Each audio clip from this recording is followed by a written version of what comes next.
జనవరి 1 నుంచి opportunity start చేశాను. So photography కంటే ముందు సో చెప్పాలి అంటే మా యొక్క family middle class. So middle class, so నేను, మా బ్రదరు, సో మాకు సిస్టరు, సో ముగ్గురు పిల్లలు అనమాట. సో మా నాన్న చేసే పని ఏంటంటే టెంట్ హౌస్ పని చేస్తూ ఉంటుండే. సో మా ఊళ్ళో టెంట్ హౌస్ చాలా బ్రహ్మాండంగా నడుస్తుండే. మా నాన్నదే ఉండే, ఒకటే ఉండే ఊళ్ళో. చుట్టుపక్కల విలేజ్లు అన్నిటికీ కూడా మా నాన్ననే సప్లై చేస్తూ ఉంటుండే. సో బ్రహ్మాండంగా నడుస్తుంది. సో మా సిస్టర్కి పెళ్లి చేశాడు. సో ఒక ఇల్లు కట్టుకున్నాం. సో ఈ రెండు పనుల వల్ల సో కొద్దిగా అప్పు అయిపోయింది. సో టెంట్ హౌస్ బాగా నడుస్తుంది కదా అని చెప్పేసి సో ఏమి హ్యాపీగానే ఉన్నాము. కాకపోతే ఈ రెండు సిచ్యువేషన్ల తర్వాత మా ఊర్లో ఒక కొత్త టెంట్ హౌస్ అనేది పెట్టారు. కొత్తగా టెంట్ హౌస్ పెట్టడం జరిగింది. సో అప్పటి వరకు మాది బ్రహ్మాండంగా నడిచింది. కానీ కొత్త టెంట్ హౌస్ ఎప్పుడైతే స్టార్ట్ అయిందో సో అక్కడ నుంచి బిజినెస్ అంతా పడిపోయింది అనమాట. సో మామూలు ఒక పెళ్లికి వెళ్ళినప్పుడు సో మనము ఎట్లా ఆర్డర్ చేస్తాము, ఇక్కడ కొత్త టెంట్లు ఉన్నాయి, ఇక్కడ పాత టెంట్లు ఉన్నాయి. సో మనకు ఎట్లా ఉంటుంది, ఒక ప్రోగ్రామ్ చేసినప్పుడు అది కొత్త టెంట్లు ఉన్నాయి, నేను ఒక ప్రోగ్రామ్ ఆర్డర్ చేద్దామని ఉంటుందా లేదా. సో అట్లాగే అందరు పబ్లిక్ కరెక్ట్గా వెళ్ళిపోయేవాళ్ళు. సో నెక్స్ట్ వచ్చేసి మా నాన్న చేస్తున్న దాంట్లో ఏదైతే టెంట్ ఈ సామాన్లు తీసుకెళ్ళాలి, తీసుకొచ్చి ఇవ్వాలి కస్టమర్కి ఆ టైంలో. సో ఆపోజిట్లో పెట్టిన వాళ్ళు ఒక వెహికల్ పెట్టేసి, ఒక ట్రాక్టర్ పెట్టేసి తీసుకెళ్ళి వేస్తాము, మళ్ళీ తీసుకొచ్చుకుంటాం. ఇదొక ఫెసిలిటీస్ బాగుంది. సో అందరూ కూడా అక్కడనే ఆర్డర్ చేయడం. సో టోటల్గా అప్పటి వరకు నడిచిన ఏదైతే బిజినెస్ ఉందో టోటల్గా డల్ అయిపోయింది.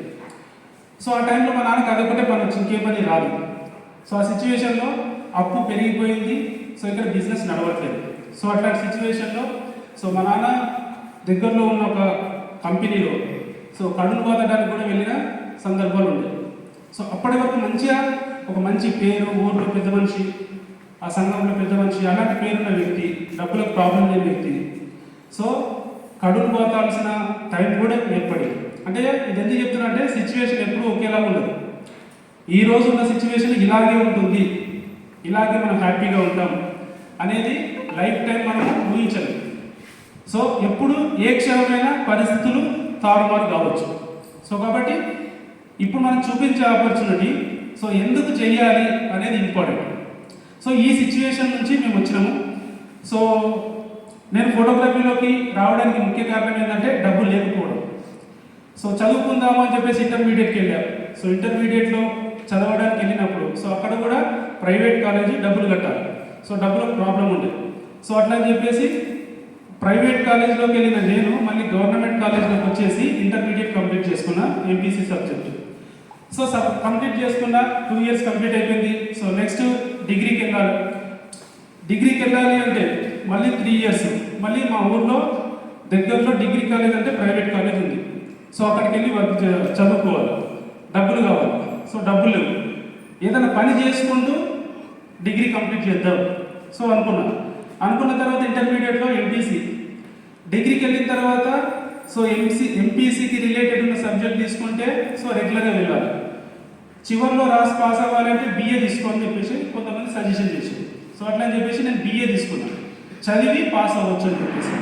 ఇటు ఫోటో స్టూడియో వర్క్ నేర్చుకుంటాం.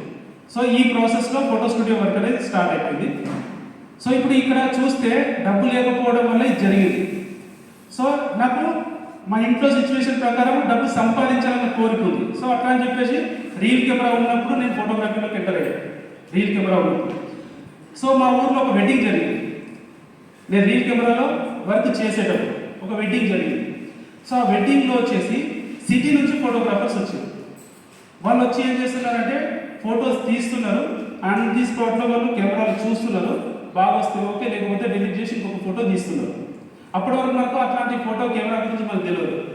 సో ఆ కెమెరా చూసిన తర్వాత సో ఇది ఏం కెమెరా అంటే డిజిటల్, రీల్ యూజ్ చేయకుండా సో మెమరీ కార్డ్ ద్వారా సో ఫొటోస్ ఆన్ ది స్పాట్లో చూస్తూ ఎన్ని అయినా నెంబర్ ఆఫ్ ఫొటోస్ తీసుకోవచ్చు. ఒక రీల్లో అయితే 36 ఫోటోలు మాత్రమే తీయవచ్చు. సో అట్లాంటి నుంచి ఇది ఒక డిజిటల్ కన్వర్ట్ అయితేనే ఫ్యూచర్ ఉంటుంది. సో ఆ సిచ్యువేషన్లో మళ్ళీ నేను సిటీకి వెళ్ళి డిజిటల్ ఫోటోగ్రాఫర్ ఏదైతే స్టూడియో ఉందో అందులో వర్క్ చేస్తూ సో నేర్చుకోవడం జరిగింది.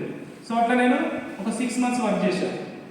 6 monthsలో digital camera work and computer work, so mixing ఎలా చేయాలి అన్నీ నేర్చుకొని సీదా ఇంటికి వచ్చి స్టూడియో పెడదామన్న ఆలోచనతో నేను మళ్ళీ సిటీ నుంచి ఇంటికి వచ్చాను. సిటీలో పనిచేసినప్పుడు పర్ మంత్ నాకు 1200 రూపాయలు ఇచ్చేవారు స్టూడియోలో. 600 రూపీస్ నేను ఎక్కడైతే ఉన్నానో సో అక్కడ వాళ్ళ దగ్గర ఫుడ్ తింటున్నందుకు 600 రూపీస్ వాళ్ళకి ఇచ్చి 600 రూపీస్ నాకు పాకెట్ మనీ కింద పెట్టుకున్నాను. అట్లా 1200 రూపీస్ని సో మెయింటైన్ చేస్తూ 6 నెలలు నేను పని చేసాను. ఎందుకంటే నాకు ఆల్రెడీ ఈ యొక్క ఫోటోగ్రఫీ ఈ రీల్ కెమెరా మీద ఎక్స్పీరియన్స్ ఉంది కాబట్టి. అదే కొత్త వ్యక్తికి అంత ఏమి ఇవ్వడు, ఫ్రీగానే వర్క్ నేర్పిస్తారు కాబట్టి డబ్బులు ఏమి ఇవ్వడు. కానీ నాకు 1200 రూపీస్ ఇచ్చింది. సో ఇది 6 నెలలు చేసిన తర్వాత ఒక్కరోజు సంపాదించే డబ్బులని సో మనం నెలంతా కష్టపడి సంపాదిస్తుంది. సో అట్లా కాదు, నేను ఇంటికి వెళ్ళి స్టూడియో పెట్టుకుంటాను, వర్క్ నేర్చుకున్నా కదా అని చెప్పేసి సో ఇంటికి వెళ్ళి మా నాన్నకి అడిగాను. సో నేను స్టూడియో పెట్టాలి, సో ఇట్లాంటి ఒక కెమెరా కావాలి, కంప్యూటర్ కావాలా, సో ఇంత ఖర్చు అవుతుంది, సో నేను పెట్టాలనుకుంటున్నా అని చెప్పేసి అంటే మా నాన్న ఒక మాట అన్నాడు, అప్పు చేసి కాదు సంపాదించి పెట్టుకో అని చెప్పేసి అన్నాడు. సంపాదించి పెట్టుకున్నాడు. ఇప్పుడు సంపాదించి పెట్టాలంటే ఈ ఎక్విప్మెంట్ అంతా కొనాలంటే మినిమం 1,00,000 రూపాయల దాకా కావాలి. 1,00,000 రూపాయలు ఖర్చు అవుతుంది, డబ్బు లేదు. సో ఇప్పుడు మా నాన్నకు అడిగినా డబ్బు కావాలి అంటే మా నాన్న దగ్గర డబ్బు లేదు. మా నాన్న ఒకటే విషయం అంటున్నాడు, సంపాదించి పెట్టుకో, అప్పు చేయడం కరెక్ట్ కాదు, ఇదే చెప్తున్నాడు. నాకేముంది అంటే 1,200 రూపాయలతో సంపాదిస్తూ 1,00,000 రూపాయలు ఎప్పుడు జమ చేయాలా, ఎప్పుడు స్టూడియో ఓపెన్ చేయాలా, అది అవుతుందా? సో ఇట్లాంటి సిచ్యువేషన్లో ఏం లేదు. సో ఇంకొక 6 నెలలు వేరే స్టూడియోలో పనిచేసేది వర్కౌట్ అవ్వట్లేదు. ఒక 6 నెలలు ఏదైతే నేను ఊర్లో ఉన్నానో ఆ ఊర్లో వర్క్ చేసి సో 6 నెలల తర్వాత డబ్బులు కొన్ని సంపాదించి పెడదాం అనుకున్నా, కానీ సంపాదించలేకపోయాను. డబ్బులు వస్తున్నాయి, ఖర్చు అయిపోతూ ఉంది, మిగిలట్లేదు 1,500 రూపాయలు ఊర్లో పనిచేసినప్పుడు. సో ఒక 6 నెలలు పనిచేసిన తర్వాత మళ్ళీ మా నాన్నకి అడిగాను, నువ్వు చెప్పిన విషయం ఓకే, కానీ 6 నెలలు పనిచేసినా కూడా పెద్ద డబ్బులు ఏం సేవింగ్ చేయట్లేదు, అవ్వట్లేదు. నాకు కెమెరా కొని నేనే అప్పు తెరుచుకుంటాను, నువ్వు నాకు ఒక కెమెరా కొనిస్తే నేను అప్పు తెరుస్తా అని చెప్పేసి ఒక కెమెరాని 25,000 రూపీస్కి కెమెరా తీసుకొచ్చుకున్నాను. ఒక 10,000 మా ఫాదరు, ఒక 10,000 రూపీస్ మా మదరు, ఒక 5,000 రూపీస్ నేను మా ఫ్రెండ్స్ దగ్గర అడ్జస్ట్మెంట్ చేసుకొని 25,000 రూపాయలు పెట్టి ఒక D40 కెమెరా అనేది పర్చేజ్ చేయడం జరిగింది. So digital camera. సో దీంతో మనం ఏం చేయాలి అంటే పెళ్ళికి వెళ్ళాలి, వెడ్డింగ్ తీయాలి, 500 రూపీస్ వస్తుంది. ఒక పెళ్ళి తీసి వేరే స్టూడియో అతనికి ఇచ్చేస్తే, ఒక రిసెప్షన్కి వెళ్ళి తీసిచ్చామనుకోండి 500 రూపీస్ వస్తుంది. సో ఇలా ఒక రోజు 2 ప్రోగ్రాంలు తీస్తే 1000 రూపాయలు వచ్చేది, మీద ఒక 100-200 రూపాయలు భర్త వచ్చేది. సో ఈ భర్త పెట్రోల్ ఖర్చు అవి అయిపోయింది, 500-1000 రూపాయలు మిగిలింది. అంటే ఒక రోజు ఒక నెల కష్టపడితే 1,500 రూపాయల నుంచి ఒక రోజుకు 1000 రూపాయలు సంపాదించే పొజిషన్కి అయితే వచ్చిన కెమెరా ఉంది కాబట్టి. కెమెరా వర్క్ చేసుకుంటూ కొన్ని రోజులు పని చేసుకుంటూ కొంత డబ్బు సంపాదించిన తర్వాత ఒక ప్రాబ్లం ఎదురైంది. సో ఏం ప్రాబ్లం అంటే అప్పటి వరకు నేను ఏదైతే స్టూడియోలో వర్క్ చేసానో అక్కడికి వెళ్ళి ఫోటోలు కాపీ చేసి సీడీ చేసి ఏదైతే నాకు ఫోటోగ్రాఫర్ ఆర్డర్ ఇచ్చాడో అతనికి నేను కాపీ చేసి ఇచ్చేవాడు. సో ఇప్పుడు ఈ ఫోటో స్టూడియో అతను ఏమైంది అంటే సో కాపీ చేయడానికి ఇబ్బంది పెడుతుంది, ఫొటోస్ కాపీ చేయడానికి. సో ఇప్పుడు నాకు కంప్యూటర్ కావాలి, కెమెరా ఉంది కానీ స్టోరేజ్ చేయడానికి కంప్యూటర్ లేదు. సో కంప్యూటర్ని సెకండ్ హ్యాండ్లో 20,000 రూపీస్ పెట్టి ఒక కంప్యూటర్ తీసుకున్నాను. అప్పట్లో 20,000 రూపీస్ పెట్టి కంప్యూటర్ తీసుకున్న సెకండ్ హ్యాండ్లో. కంప్యూటర్ ఉంది, కెమెరా ఉంది, స్టోరేజ్ చేస్తున్నా, ఇచ్చేస్తున్నా, ప్రాసెస్ బాగానే ఉంది. కానీ మళ్ళీ ఒక ప్రాబ్లం వచ్చింది. సో ఏం ప్రాబ్లం అంటే పెళ్ళికి వెళ్ళాలి, రావాలి, పెళ్ళి కొద్దిగా లేట్ అయింది, నేను మళ్ళీ ఇంటికి రావాలి, వెళ్ళేటప్పుడు ఆటోకి వెళ్ళాలి, పెళ్ళి అయిపోయిన తర్వాత ఆటోకి రావాలి, బస్సుకి రావాలి. టైం టు టైం ఆటోలు కానీ బస్సులు కానీ అవైలబుల్ లేవు, రావడానికి పోవడానికి ఇబ్బంది అవుతుంది, ఇంకొక ప్రోగ్రామ్కి ప్రాబ్లం అవుతుంది మళ్ళీ వెళ్ళాలంటే. బైక్ ఉంటే బాగుంటుంది కదా అని చెప్పేసి సెకండ్ హ్యాండ్ బైక్ తీసుకున్నాను, సుజుకి మ్యాక్స్ హండ్రెడ్ అని చెప్పేసి సెకండ్ హ్యాండ్ బైక్ 12,000 రూపీస్కి సెకండ్ హ్యాండ్ బైక్ తీసుకున్నాను. సో బైక్ ఉంది, కంప్యూటర్ ఉంది, కెమెరా ఉంది, వర్క్ చేస్తున్నా, బాగానే ఉంది. ఒక ఫ్రెండ్ సజెషన్ చేసిండు, నువ్వు కెమెరా మీద రెగ్యులర్గా ఆర్డర్స్ రావట్లేదు. సో ఎందుకు అంటే ప్రతి ఒక్క స్టూడియోలో కెమెరా ఉంటుంది, వీడియో కెమెరా ఉండదు. ప్రతి ఒక్కరు కెమెరాను మెయింటైన్ చేస్తారు, వీడియో కెమెరా మెయింటైన్ చేయరు. వీడియో కెమెరా ఉంటే ఇంకో 4 ఆర్డర్లు ఎక్కువ వస్తాయి, మనం బిజీ ఉంటాము అని చెప్పేసి మళ్ళీ 32,000 రూపీస్ పెట్టి ఒక చిన్న హ్యాండిక్యామ్, పానాసోనిక్ అని చెప్పేసి హ్యాండిక్యామ్ తీసుకున్నాం. హ్యాండిక్యాము, కెమెరా, బైక్, కంప్యూటర్ ఎన్ని వచ్చినాయి? 4 వచ్చినాయి. అంటే నేను ఫోటో స్టూడియో ఎట్లా స్టార్ట్ చేసినా చెప్తున్నా. ఒక్కొక్క ప్రోడక్ట్ ఇలా సంపాదిస్తూ మళ్ళీ అప్పు తీరుస్తూ ఇలా ఒక్కొక్క ఎక్విప్మెంట్ అనేది స్టార్ట్ చేసుకున్నాను. ఇన్ని వచ్చిన తర్వాత ఫైనల్గా స్టూడియో పెట్టాలి. ఒక చిన్న సైజ్ ప్రింటర్, అండ్ ఒక స్టూడియో ప్లాన్ చేసుకొని స్టూడియో ఓపెన్ చేసిన 2009లో 2009లో స్టూడియో ఓపెన్ అయింది. సో నాకు ఉన్న ఫీలింగ్ ఏంటంటే మా ఊర్లో ఎవరికి సొంత స్టూడియో లేదు. నేను సొంతంగా ఇల్లు కట్టి స్టూడియో సొంతంగా పెట్టుకున్నాను. పోతే వాళ్ళ పోతే కానీ నాకు పోదని చెప్పేసి నాకు ధీమా ఉంటుండే అనమాట. సెట్ అయిపోయింది, లైఫ్ సెట్ అయిపోయింది అన్న ఫీలింగ్ ఉంటుంది. సో లైఫ్ సెట్ అయిందా అంటే సో అక్కడ నుంచి పెద్ద ప్రాబ్లమ్స్ క్రియేట్ అయ్యింది. సో ఏంటి అంటే ఫోటో స్టూడియో వచ్చేసింది, సో లైఫ్ సెట్ అయింది అని అనుకున్నాం కదా. మా ఇంట్లో నుంచి ఒక ప్రెషర్, సో ఏంటి అంటే పెళ్లి చేసుకో. ఎందుకు అంటే మాకంటే పెద్ద మా సిస్టర్, ఆమెకి ఎప్పుడో పెళ్ళి అయిపోయింది. సో మా అమ్మకి హెల్త్ ప్రాబ్లమ్స్ కొన్ని. సో ఇంట్లో మేమిద్దరం మగవాళ్ళం, మొత్తం ముగ్గురు మగవాళ్ళమి. మా నాన్న మేమిద్దరం పిల్లలు. సో ముగ్గురు మగవాళ్ళమి. మా అమ్మ చేయలేకపోతుంది. అరే నువ్వు పెళ్లి చేసుకో, వస్తే కోడలు ఏమైనా చేసి పెడతాయి. సో ఈ ప్రెషర్ ఎక్కువ ఉంటుంది. అట్లా అని చెప్పేసి నేను నా యొక్క మ్యారేజ్ 24 ఇయర్స్కి జరిగింది. 24 ఇయర్స్లో మ్యారేజ్ చేసుకున్నాను. సో మ్యారేజ్ అయితే హ్యాపీగా చేసుకున్నాను. కాకపోతే ఆ హ్యాపీనెస్ లైఫ్ టైం ఉండాలంటే ఏం కావాలి? డబ్బు కావాలి. ఈయన ఫోటోగ్రాఫర్, నెలకు 30-40 వేల రూపాయలు సంపాదిస్తాడు, లైఫ్ చాలా హ్యాపీగా ఉంటుంది అని చెప్పేసి పిల్లోడు చెప్పి పెళ్లి చేసేది. సో నా ఫోటో స్టూడియోలో ఎట్లా ఉంది వర్క్ అంటే 10-15 వేల రూపాయలు సంపాదించడానికే కష్టపడతా ఉన్నా. స్టూడియో పెట్టుకున్నా కానీ 10-15 వేల రూపాయల కంటే ఎక్కువ సంపాదించలేకపోతున్నా. సో సిచ్యువేషన్ అనమాట. సో పెళ్ళి అయింది, ఖర్చులు పెరిగిపోయినాయి, ఇంకేదన్నా చెయ్యాలి, ఈ ఒక్క పని మీద వెళ్ళట్లేదు, మరి ఇంకేదన్నా పని చేయాలని చెప్పేసి పెళ్ళైన తర్వాత ఒక ఫాస్ట్ ఫుడ్ సెంటర్ పెట్టాం. ఫాస్ట్ ఫుడ్ సెంటర్ వచ్చేసి మనకు మధ్యాహ్నం 12 గంటల నుంచి రాత్రి 8-9 గంటల వరకు నడిపిస్తాం అనమాట. సో అందులో నుంచి ఇన్కమ్ కొద్దిగా తీసుకుందాము, సెకండ్ సోర్స్ ఆఫ్ ఇన్కమ్ కింద అని చెప్పేసి ప్లాన్ పెట్టేసిన ఒక 20,000 అట్లా ఖర్చు పెట్టేసాం. సో ఓపెన్ చేసిన రన్ చేసినాం, చాలా ప్రమాణంగా నడుస్తుంది. ఫోటో స్టూడియో కంటే ఫాస్ట్ ఫుడ్ సెంటర్ బాగా నడుస్తుంది, దాంట్లోనే ఎక్కువ ఇన్కమ్ వస్తుంది. నేను మా ఫ్రెండ్ ఇద్దరు పార్ట్నర్షిప్లో పెట్టాను. పొద్దుగాల నుంచి ఆయన మెటీరియల్ చూసుకుంటాడు, మధ్యాహ్నం నుంచి నేను చూసుకుంటాను అని చెప్పేసి అట్లా ప్లాన్ చేసాం. కాకపోతే ఒక ప్రాబ్లం వచ్చింది అక్కడ. ఏదైనా కూడా చేస్తేనే మనకు అర్థమవుతుంది, పెట్టడానికి ఈజీయే, కానీ పని చేసేటప్పుడు కొంత మనకు ప్రాబ్లమ్స్ ఏంటి అనేది అర్థమవుతుంది. నాది ఫాస్ట్ ఫుడ్ సెంటర్, దాని పక్కన వైన్స్లో మందు తీసుకొని ఫాస్ట్ ఫుడ్ సెంటర్లోకి వచ్చి తింటారు, తాగుతారు. తాగడానికి ఆర్డర్ చేస్తారు. నార్మల్గా వచ్చేటోళ్ళు తినేసి వెళ్ళిపోతారు, కానీ తాగడానికి వచ్చిన వాళ్ళు సో ఇక్కడ సిట్టింగ్ కూర్చోవాలి కదా, సో దానికోసం వస్తుండే. సో పక్కన వైన్స్ కాబట్టి వద్దు అంటే ఆపోజిట్లో ఉన్న వేరే ఫాస్ట్ ఫుడ్ సెంటర్కి వెళ్ళిపోయేవాళ్ళు. వెళ్ళి తినాలి, బిల్ చేయాలంటే ఇక్కడ సిట్టింగ్ కూర్చోవాలి. సరే వచ్చిర్రు, కూర్చున్నప్పుడు ఒక రకము, వాళ్ళు వెళ్ళేటప్పుడు ఒక రకం ఉంటుంది సిచ్యువేషన్. వచ్చేటప్పుడు బాగానే ఉంటారు, కానీ వెళ్ళేటప్పుడు తాగిన తర్వాత వాళ్ళు వామిటింగ్ చేసిన వెళ్ళిపోతారు ఎక్కువైపోతే, లేదనుకుంటే మాట అనుకోండి గొడవపడని వెళ్ళిపోతారు, లేదనుకుంటే లెవర్ నా పోలీసులు వస్తారు, నువ్వు తొందర లేవు, పర్మిషన్ లేదని చెప్పేసి అంటే కొద్ది 5 నిమిషాలు అనుకుంటే వెళ్ళిపోతే ఇంకొక మంచూరియా, ఇంకొక నూడిల్స్, మనం నాపడానికి కోసం ఇంకొక మంచూరియా అంటాడు. ఆడు తాగుతుంటాడు, లెవర్ నాకు ఆర్డర్ కూడా అవసరం లేదంటే ఒక్క మంచూరియా చెప్పి తినేసి వెళ్ళిపోతామంటాడు. సో ఇట్లాంటి సిచ్యువేషన్ కొన్ని సందర్భాలలో లొల్లు కూడా అయింది. కొట్లాడుకుంటుంటే మేము మధ్యలో వెళ్ళి సో వాళ్ళని వేడగొట్టాలి, విడిపియాలి. సో ఇట్లా జరుగుతున్నాయి అన్నమాట లైఫ్లో.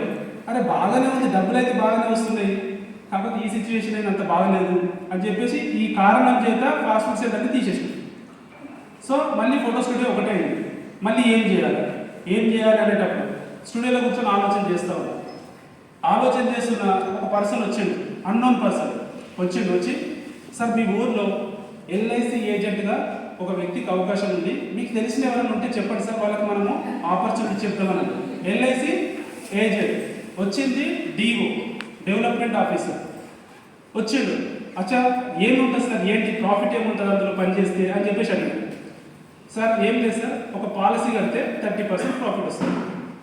1,00,000 రూపాయలు కట్టిపిస్తే ఒక వ్యక్తితో పాలసీ 30,000 వస్తుంది.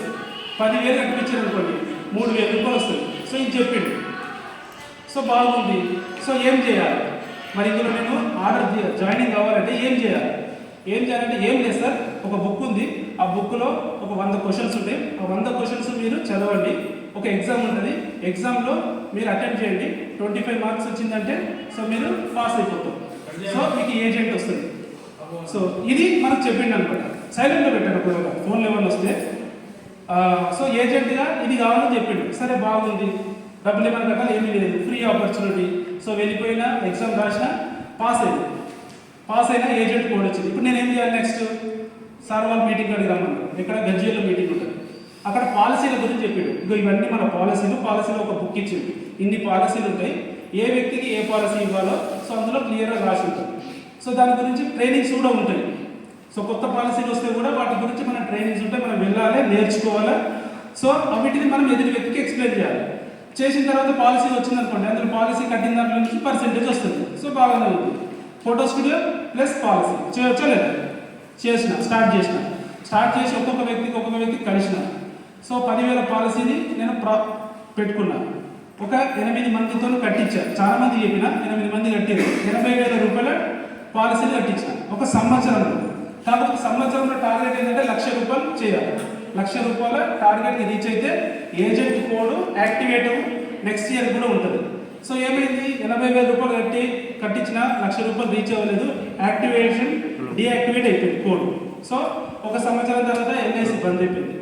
సో ఇప్పుడు మళ్ళీ ఫోటో స్టూడియో ఒకటే మిగిలింది. మళ్ళీ ఆలోచన ఏంటంటే మళ్ళీ ఇంకే పని చేస్తే డబ్బు సంపాదిస్తాం. ఓకే,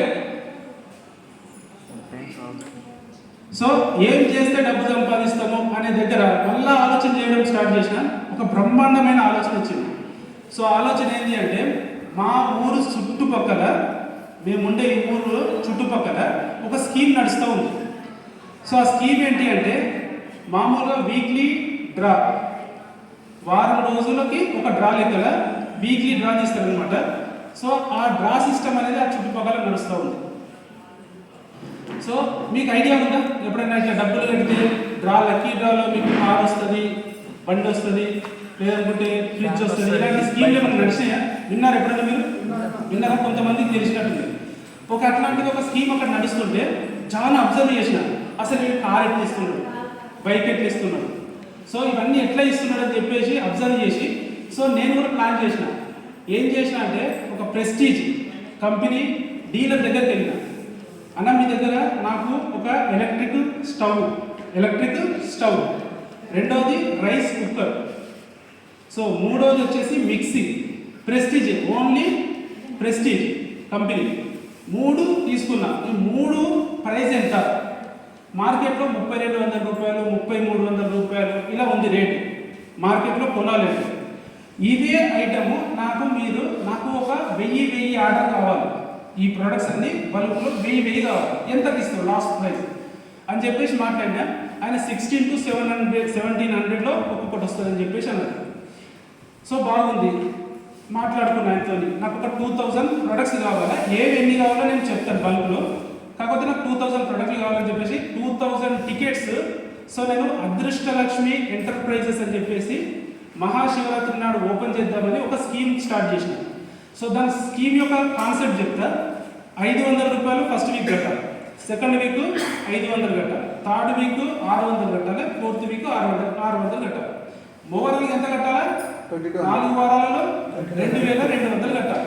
సో ఇప్పుడు 2,200 కట్టాలా? సో ఈ 2,200 రూపాయలు కడితే మరి కట్టిన వ్యక్తికి ఏమొస్తుంది అంటే, ఫస్ట్ వీక్లో కట్టినప్పుడు డ్రాలో ఆయన పేరు వెళ్ళింది అనుకో, ఆ డ్రాలో ఉన్న ఏదైతే గిఫ్ట్ వచ్చిందో ఆ గిఫ్ట్ వచ్చేస్తుంది. సో అట్లా పెట్టుకోండి. సో అట్లా 4 వారాలు కంప్లీట్ అయ్యేసరికి 2,200 రూపాయలు కట్టాలి.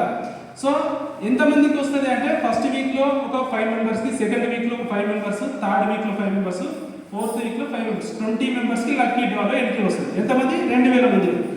సో ఇది కాన్సెప్ట్. ఇది పెట్టిన తర్వాత 20 మెంబర్స్ ఎప్పుడైతే ఫస్ట్ వీక్లో వచ్చినాయంటే నెక్స్ట్ వీక్ నుంచి కట్టాల్సిన అవసరం లేదు డబ్బులు. లక్కీ డ్రాలో వెళ్ళిందనుకో మళ్ళీ డబ్బులు కట్టాల్సిన అవసరం లేదు. ఇలా ఒక కాన్సెప్ట్ క్రియేట్ చేసి సో ఓపెన్ చేద్దామని చెప్పేసి శివరాత్రి నాడు టైం పెట్టుకున్నాం. సో ఇప్పుడైతే మన కాన్సెప్ట్లో ఏదైతే 3 ప్రోడక్ట్లు మేము చూపించామో ఆ 3 ప్రోడక్ట్లకి ఎవరైతే డబ్బులు కట్టుతున్నారో వాళ్ళు సెలెక్ట్ చేసుకోవచ్చు.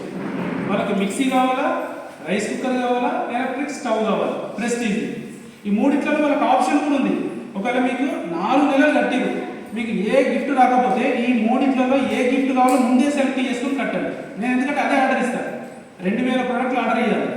ఒక 500 మంది స్టవ్ సెలెక్ట్ చేసుకుని అనుకోండి, నేను ఫైనల్ ఎన్ని ఆర్డర్ ఇస్తాను? 500 ఎలక్ట్రిక్ స్టవ్లే ఆర్డర్ ఇస్తాను. సో అట్లా 2,000 ప్రోడక్ట్లని నేను డిస్ట్రిబ్యూషన్ చేయాలి. సో ఈ ప్రాసెస్లో అంతా సెలెక్ట్ చేసుకున్న తర్వాత స్టార్ట్ చేద్దాం శివరాత్రికి అనే టైంలో జస్ట్ స్టార్ట్ చేద్దాము అనుకున్న ఒక 10 రోజుల బిఫోర్ పోలీసులు ఎంటర్ అయ్యి ఈ స్కీమ్స్ ఏంటి, దీనికి లైసెన్స్ ఎవరు ఇచ్చింది, ఇది ఎట్లా చేస్తారు అని చెప్పేసి పోలీసులు ఎంటర్ అయ్యి అట్లా జరుగుతున్న ఒక 10-15 స్కీమ్లు అన్నిటి ఫోన్ నెంబర్స్ అందరికి ఫోన్ చేసి పిలిపించారు ఫోటో ఎప్పటికి పోలీస్ స్టేషన్కి. సో ఇక్కడ క్వశ్చన్ చేసింది అనమాట. కొన్ని అప్పటికే స్కీమ్స్ అయిపోయినాయి, కొన్ని మధ్యలో ఉన్నాయి, ఇంకొన్ని స్టార్ట్ అవ్వలేదు. నాది స్టార్ట్ అవ్వలేదు. సో పిలిపించారు, మంచి కౌన్సిలింగ్ ఇచ్చారు. సో కౌన్సిలింగ్ ఇచ్చేసి ఎవరైతే ఇట్లాంటివి చేసిరో వాళ్ళందరికీ కూడా కొన్ని కేసులు కూడా ఫైల్ చేసిరు. సో క్లోజ్ చేయించేసిరు. ఇది ఇల్లీగల్ అని అప్పుడు అనౌన్స్మెంట్ చేసింది. నేనేమనుకుంటున్నా అంటే లక్కీ డ్రానే కదా అని చెప్పేసి మేము అనుకున్నాం, ఓపెన్ చేసినాం. ఎవరికేం మోసం చేయట్లేదు కదా, మనం డబ్బులు తీసుకుంటున్నామా అన్నట్టు ప్రాసెస్ ఉంటుంది. కానీ ఇది ఇల్లీగల్ మన దగ్గర. సో లీగల్ అయితే కాదు. సో ఇట్లాంటి సిచ్యువేషన్లో కొద్దిగా మాకు కూడా కౌన్సిలింగ్ ఇచ్చేసి మరి ఇంకా స్టార్ట్ అవ్వలేదు కదా, క్లోజ్ చేయించేసారు, పంపించేసారు. సో ఇది జరిగింది అనమాట. మూడోది కూడా స్మాష్ అయిపోయింది. ఇందులో ఒక 40,000 రూపాయల దాకా ఖర్చు పెట్టింది. ఇక నాకు ఇది ఏది అచ్చుబాటు వస్తలేదని ఒక పెద్ద కెమెరా తెచ్చుకుందాము, వీడియో కెమెరా, దాంతో సిటీకి వెళ్ళి ఆర్డర్లు చేస్తారు అని 1,60,000 రూపాయల కెమెరా 1,00,000 రూపాయలకు సెకండ్ హ్యాండ్ తీసుకున్నాను. కొద్ది రోజులు నడిచింది. తర్వాత కెమెరా ప్రాబ్లం ఇస్తూ ఉంది. పెళ్ళిన రైట్ టైంలో కెమెరా రన్ అవ్వదు. పెళ్ళి మళ్ళీ చేసుకుంటాడా సార్, నా కెమెరా ప్రాబ్లం ఏంటి సార్, మళ్ళీ నెక్స్ట్ టైం మీరు పెళ్లి చేసుకోవాలంటే అవుతుంది అది ఆన్ ది స్పాట్. ఈ మధ్యన ఏమవుతుందంటే పిల్ల తరపు ఫోటోగ్రాఫర్, పిల్లగాని తరపు ఫోటోగ్రాఫర్ ఒకరే వస్తారు. అట్లా ఇద్దరు మాట్లాడుకుంటే తక్కువ బడ్జెట్ అయితే సార్ అంటారు. ఇప్పుడు తక్కువ బడ్జెట్ నన్ను బుక్ చేసుకున్నాను అనుకోండి, నేను వచ్చిన తర్వాత కెమెరా ఫెయిల్ అయిపోయింది. ఇప్పుడు ఇది పెళ్ళి ప్రాబ్లమా కదా. సో లక్కీ ఏంటంటే నా కెమెరా ఎక్కడెక్కడైతే ట్రబుల్ ఇచ్చిందో ఆపోజిట్లో ఫోటోగ్రాఫర్ ఉన్నాడు, వీడియోగ్రాఫర్ ఉన్నాడు. సో కాబట్టి పెద్ద ప్రాబ్లం ఏం పడలేదు. కెమెరా మాత్రం మధ్యలో స్ట్రగుల్ ఇచ్చింది అనమాట, చాలా టెన్షన్. సో పెళ్లి చేసుకునే టైం ఆర్డర్ ఇచ్చిన నువ్వుకుంటాడా, అడ్వాన్స్ ఇచ్చిండు, మనకు డబ్బులు ఇచ్చిండు, 1,00,000 రూపాయలు ఆర్డర్, 50,000 ఆర్డర్. సో ఊకుంటాడా, ఊకోడు. అలాంటి టెన్షన్ ఫీల్డ్ అనమాట. లక్కీగా ఎలక్ట్రానిక్ ఏంటి అంటే ఎప్పుడు ఎట్లా ప్రాబ్లం ఇస్తుందో తెలియదు. సో అట్లాంటి ఫీల్డ్లో ఆ కెమెరాతో కూడా చాలా ప్రాబ్లమ్స్ పడ్డా. 1,00,000 రూపాయల కెమెరాకి 80,000 రూపాయలు రిపేర్లుగా పెట్టారు. 1,60,000 కాస్త 1,80,000 రూపాయలు రిపేర్లతో సహా చూసుకుంటే అది కొత్తది కొనుక్కుంది పెట్టుంటుండే కదా అని తర్వాత అనిపించింది. సో ఇట్లా జరుగుతున్న సిచ్యువేషన్లో ఇది కూడా కెమెరా పోయింది. సో ఇప్పుడు ఈ సిచ్యువేషన్స్ అన్నీ జరుగుతుంటే మనిషికి ఏమనిపిస్తుంది, ఎట్లా ఉంటుంది మైండ్? ఏ పని చేసినా కూడా సో అది సపోర్ట్ అంటే సక్సెస్ అవ్వట్లేదు, ఫెయిల్ అయిపోతాము. సో ఇన్ని సిచ్యువేషన్ల మధ్యలో ఒకసారి నేను ఒక టెంపుల్కి వెళ్ళాను మా ఊర్లో. సో అసలు జాతకం బాగుందా లేదా చెక్ చేసుకోవాలి అని చెప్పేసి టెంపుల్కి వెళ్ళి చెక్ చేసుకుంటే సో అక్కడ ఏమన్నానంటే, నువ్వు ఈ దసరాకు ముందు వచ్చినావు కదా, దసరాకి నువ్వు మాల తీసుకో, దీక్ష తీసుకో, 9 రోజులు నవరాత్రులు అమ్మవారి దీక్ష తీసుకో. తర్వాత ఇక్కడ సిద్ధాంతం ఉంటాడు, సిద్ధాంతాన్ని కూర్చోబెట్టి మాట్లాడిస్తాను, నేను జాతకం చూస్తాను. అవునా అని చెప్పేసి నవరాత్రులు కంప్లీట్ అయిపోయిన తర్వాత సిద్ధాంతం వెళ్ళి కలిసిన ఆయన చూసి అంత జాతకం చూసేసి, నువ్వు కార్లు కొంటావు, బిల్డింగ్లు కొంటావు, చాలా మంది కొత్త వాళ్ళతో పరిచయం అవుతాయి అని చెప్పేసి ఆయన చెప్పిండు. ఈయనేమో ఉంటా ఉంది, ఈయన కింద చెప్పిండు అను చెప్పినప్పుడు ఏమనిపించలేదు. అవన్నీ చెప్పేసరికి ఏదో ఇన్స్పైర్ చేయడానికో మోటివేట్ చేయడానికో సో చెప్పినట్టుండేదేమో అనుకున్నారు. సో ఇది కట్ చేస్తే నాకు ఒక ఆఫర్ వచ్చింది. ఏంటి ఆపర్చునిటీ? వెస్టర్న్ కాదు, దానికంటే బిఫోర్ ఒకటి వచ్చింది.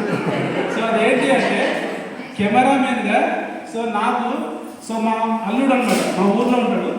సో సిటీలో ఇండస్ట్రీలో కొద్దిగా నాకు పరిచయాలు ఉన్నాయి, మామ అందులోనే పని చేస్తున్నా, నేను కూడా ట్రై చేస్తున్నా అని చెప్పేసి అంటే, అవునా నీకు అంతా చాలా మంది తెలుసు అంటే, ఆ జబర్దస్త్లో ఉన్న వాళ్ళు చాలా మంది తెలుసు అని చెప్పేసి అన్నాడు. పెద్ద నాకేం నమ్మబుద్ధి కాలేదు. సో అప్పట్లో కానీ వాడు అప్పుడప్పుడు ఒకసారి ఫోటోలు పెడతా ఉంటుండే. ఒక లేడీ గెటప్లో కూడా ఒక షూటింగ్ చేసిండు. ఒక లేడీ గెటప్లో టోటల్ ఫోటో పెట్టిండు అనమాట, యాక్ట్ చేసినామా అని చెప్పేసి ఫోటో చూపించిండు. అవునా, అరే మరి కెమెరామెన్ ఏమైనా ఐడియా ఉందా నీకు అని చెప్పేసి అంటే, ఉంది మామ నాకు తెలుసు అని చెప్పేసి అన్నారు. అంటే ఇట్లా ఎన్నో పనులు చేస్తున్నారు, ఏ సక్సెస్ అవుతలేదు. అసలు వాస్తవానికి ఫీల్డ్లో కూడా పెద్దగా ఏం లేదు. ఇండస్ట్రీకి వచ్చి పనిచేద్దాము, వర్క్ నేర్చుకుందాము, ఎవరైనా తెలిసిన వాళ్ళు ఉంటాయంటే రామమ్మ ఒకసారి నన్ను వెళ్ళిన కృష్ణనగర్కి వెళ్ళిన. సో వెళ్ళిన తర్వాత ఒక కేజీ చికెన్ తీసుకోమన్నాను. ఫస్ట్ ఆఫ్ ఆల్ వెళ్ళిన తర్వాత కేజీ చికెన్ తీసుకున్నాను, డబ్బులు కట్టేసిన. సో కట్టేసిన ఒక మందు బాటిల్ తీసుకోమన్నాను, మందు బాటిల్ తీసుకున్నా వెళ్ళిపోయాను. రూమ్లో కుకింగ్ చేసినాము, అన్నీ మందు అరేంజ్ చేసాం. ఆయన వచ్చిండు, నైట్ వచ్చి కూర్చున్నాడు, చేతితో కూర్చున్నాడు. మేము ఇక్కడ చేతితో కూర్చున్న తర్వాత ఆయన చెప్పినాడు, మా మామ స్టూడియో అయితే వర్క్ చేస్తాడు అది అని చెప్పేసి ఇంట్రడ్యూస్ చేసాడు. సో మందు తీసుకుంటూ సో మాట్లాడింది అనమాట. ఏం చెప్పిండు అంటే, రాజు నువ్వు చెప్తున్నావు ఓకే, కానీ ఒక 2-3 విషయాలు నేను చెప్తాను చెప్పేసి మీ మామకు పెళ్ళైంది, ఒక బాబు ఉన్నట్టులో. సో ఇండస్ట్రీ గురించి చెప్తా. సో ఈ ఇండస్ట్రీలో సక్సెస్ అవ్వాలంటే చాలా కష్టమైన పని, చాలా కష్టపడాలి. ఎదగడానికంటే వెనక్కి లాగేవాళ్ళు, వెనక్కి గుంజేవాళ్ళు ఎక్కువ. సో అర్థం చేసుకో, నీకు పిల్లలు ఉన్నట్టు నువ్వు ఇక్కడ వచ్చి కష్టపడాలంటే ఎప్పుడు సక్సెస్ వస్తుందో తెలియదు. సో ఆలోచన చేసుకో. ప్రస్తుతము నేను ఒక వేరే ప్రాజెక్ట్లో చేస్తున్నాను, 3 నెలల తర్వాత నెక్స్ట్ ప్రాజెక్ట్లో అవకాశం ఇస్తాను. సో ఇది విన్న తర్వాత నాకు ఇంటికి వచ్చిన 3 నెలల సమయం ఉంది. ఇంటికి వచ్చిన ఆలోచన చేస్తా ఉన్నా, ఫిక్స్ అయినా వెళ్దామని. కానీ చెప్పిన మాటలు కూడా మైండ్లో ఉన్నాయి. సో ఏం చేద్దామని చెప్పేసి యూట్యూబ్ ఓపెన్ చేసిన, నా కంప్యూటర్లో ఓపెన్ చేసి కెమెరా ఏ షాట్లో పెట్టాలా, ఎక్కడి నుంచి తీయాలా, లెన్స్ ఏం యూజ్ చేస్తారు, సో ఎట్లా జిమ్మి అంటే ఏంటి, కొన్ని ఎక్విప్మెంట్స్ల గురించి అందులో వీడియోలు చూస్తూ ఉన్నాను అనమాట. అసలు సినిమా క్రాఫ్ట్స్ ఏంటి, ఏ క్రాఫ్ట్స్ ఎట్లా పనిచేస్తాయి అని చెప్పేసి చూస్తూ ఉన్నాను. సో ఇట్లాంటి సిచ్యువేషన్లో ఒక ఫోన్ వచ్చిందండి. ఒక ఫోన్ వచ్చింది ఇవన్నీ చేసేటప్పుడు. సో ఇక వెళ్దామని ఫిక్స్ అయిపోయినా, కానీ ఇక వెళ్ళలేదు, 3 నెలల టైం ఉంది. సో ఒక ఫోన్ వచ్చింది. ఆపోజిట్లో ఎవరు ఉన్నారు, మా బ్రదర్ ఉన్నాడు. అన్న నువ్వు ఫ్రీగా ఉన్నావా అని చెప్పేసి ఒక కాల్ వచ్చింది. ఫ్రీగా ఉన్నా చెప్పింది అని అంటే ఒక బిజినెస్ ఆపర్చునిటీ అంట, మన ఇంటి పక్కన అత్తమ్మ వాళ్ళు ఇక్కడ చెప్పడానికి ఒక పర్సన్ వచ్చిండు, నువ్వు ఒకసారి వచ్చి విను అని చెప్పేసి అన్న. అంటే సరే ఖాళీగానే ఉన్నారని చెప్పేసి వెళ్ళిపోయి సో అక్కడ కూర్చున్నా. అక్కడ ఒక Srinivas sir so plan explain చేస్తూ ఉన్నాడు. ఒక పోస్టర్ వేసుకొని ప్లాన్ ఎక్స్ప్లెయిన్ చేస్తున్నాడు. నేను కొద్దిగా అది స్టార్ట్ అయిన 5-10 నిమిషాల తర్వాత వచ్చిన పక్కనే డిస్టర్బ్ చేయకుండా కూర్చున్నాను. నాతో పాటు 5 దాకా వింటున్నారు, టోటల్గా ఒక 6 మంది దాకా వింటున్నారు. సో డిస్టర్బ్ చేయలేదు. ప్లాన్ మొత్తం అయిపోయిన తర్వాత ఆయన మొత్తం సదిరేసుకున్నాడు, బ్యాగు అన్ని ఆ కార్లో పెట్టేసుకున్నాడు, వెళ్ళిపోయాడు. సో ఇక్కడ 5-6 మంది ఎవరైతే ఉన్నామో అందులో ఇద్దరం డిసిషన్ తీసుకున్నాం, ఇద్దరు. సో అందులో ఒకటి నేను, రెండోది సంధ్య మేడం. సో ఎక్కడ గజ్వేల్ దగ్గర ఉంటారు తెలుసా, ఐడియా ఉందా? సంధ్య, పున్నోజీ, భరత్. మా మేడము నేను విన్నాను. ఆ మేడం ఎందుకు విన్నదంటే వాళ్ళ పక్కిళ్ళు ఏదైతే ఉందో మా ఇంటి పక్కన ఇల్లు, వాళ్ళ అమ్మ వాళ్ళ ఇల్లు అనమాట. సో ఆమె విన్నది, నేను విన్నా, నాతో పాటు ఇంకో 4 విన్నాను. కానీ తీసుకున్న డిసిషన్ ఇద్దరు. సో ఈరోజు ఆ తీసుకున్న ఇద్దరము డిసిషన్ తీసుకున్నాం కదా, మేము ఇద్దరము ఈరోజు డియూసిటీ పొజిషన్లో ఉన్నాం. 3 lakhs ప్లస్ ఇన్కమ్ ఉంది.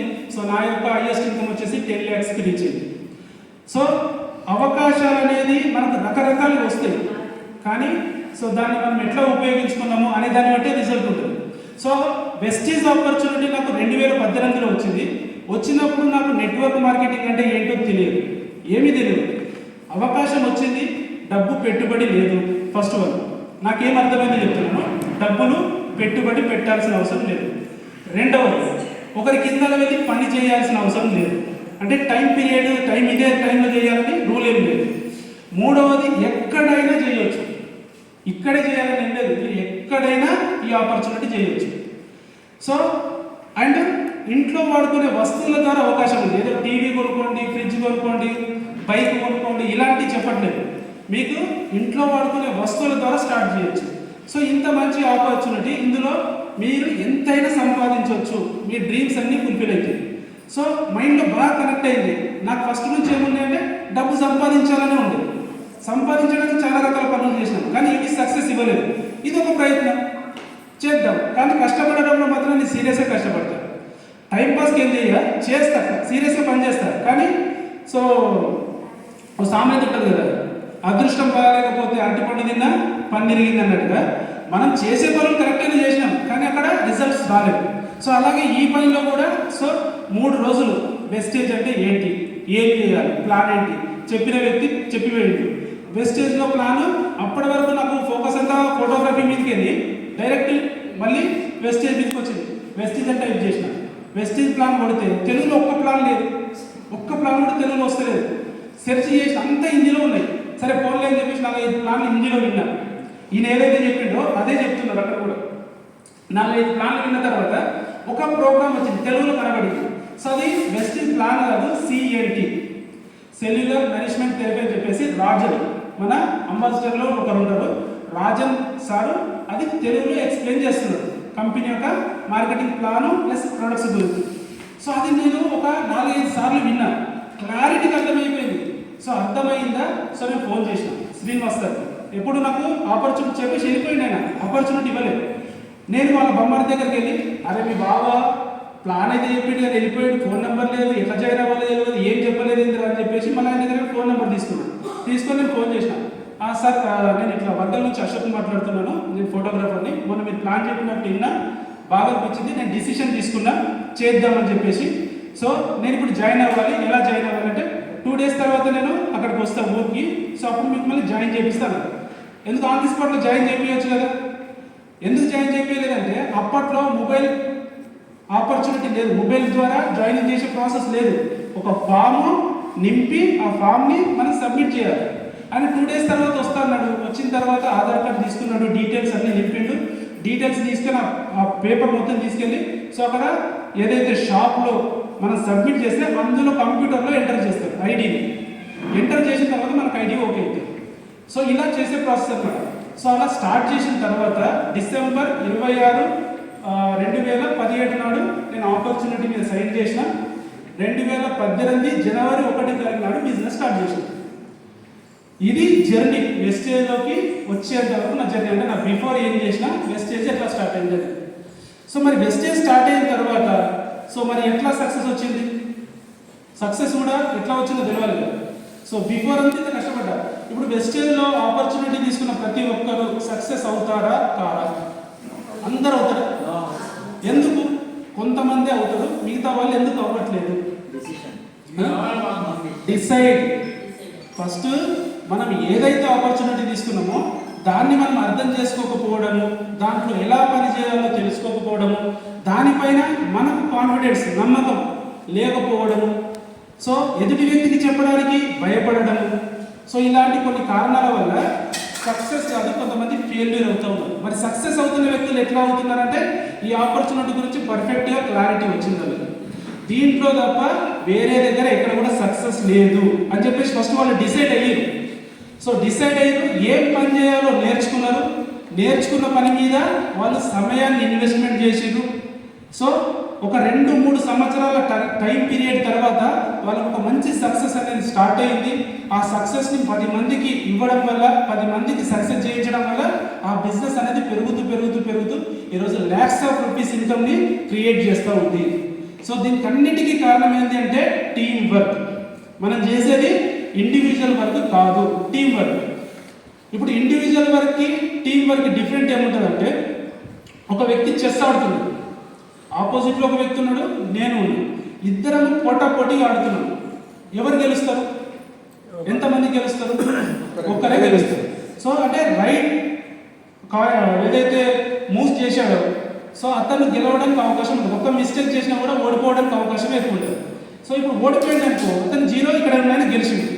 ఇది individual work. So team work ఏంటి అంటే, ఒక క్రికెట్ మ్యాచ్ తీసుకోండి. సో క్రికెట్ మ్యాచ్లో ఎంతమంది ఉంటారు? 11 మెంబర్స్ ఉంటారు. ఇప్పుడు ఫస్ట్ సచిన్ బ్యాటింగ్కి వెళ్ళింది. టార్గెట్ 250 కొట్టాలి. సచిన్ బ్యాటింగ్కి వెళ్ళింది. సో ఫస్ట్ బాల్ వేసిండు, ఒక 4 కొట్టిండు, మనం అందరం క్లాప్స్ కొట్టిండు.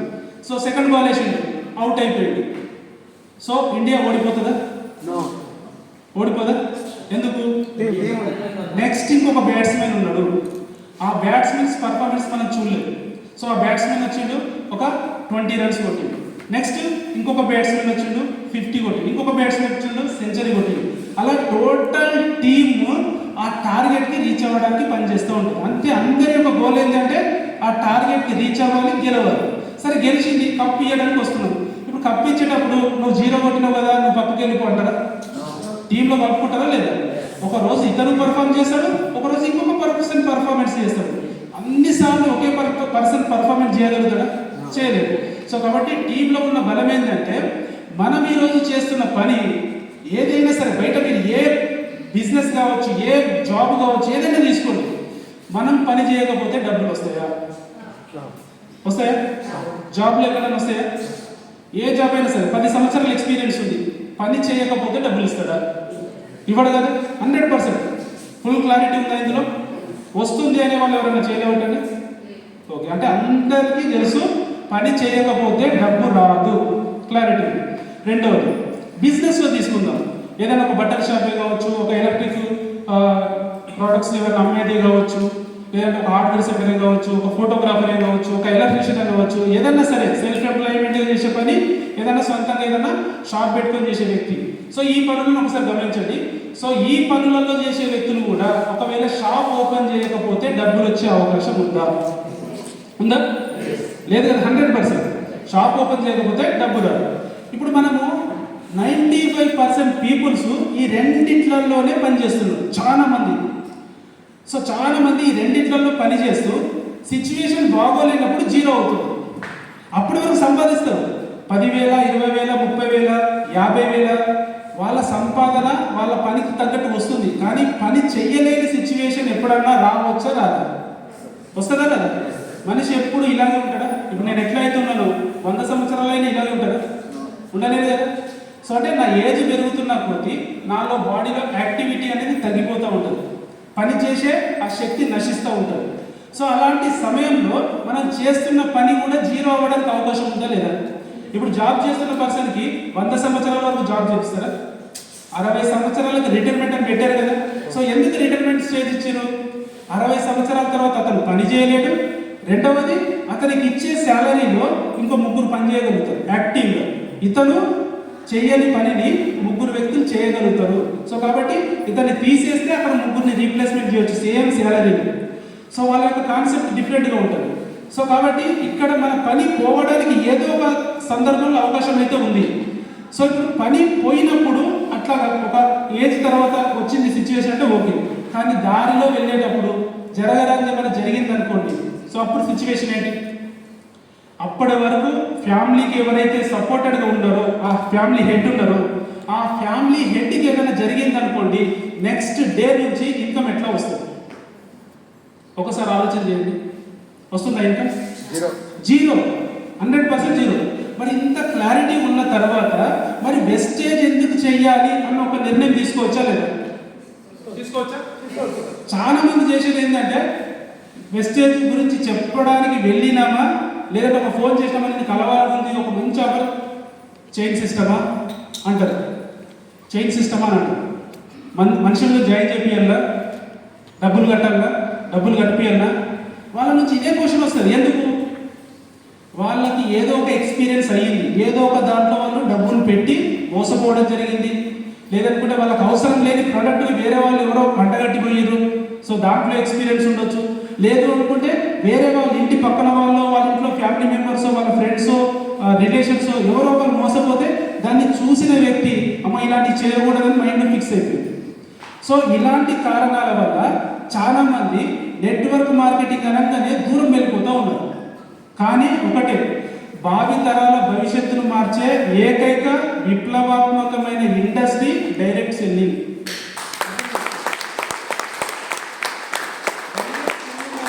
Future industry. సో ఈ ఫ్యూచర్ ఇండస్ట్రీని ఎవరైతే చూడగలుగుతారో వాళ్ళే కోట్లు సంపాదించగలుగుతారు.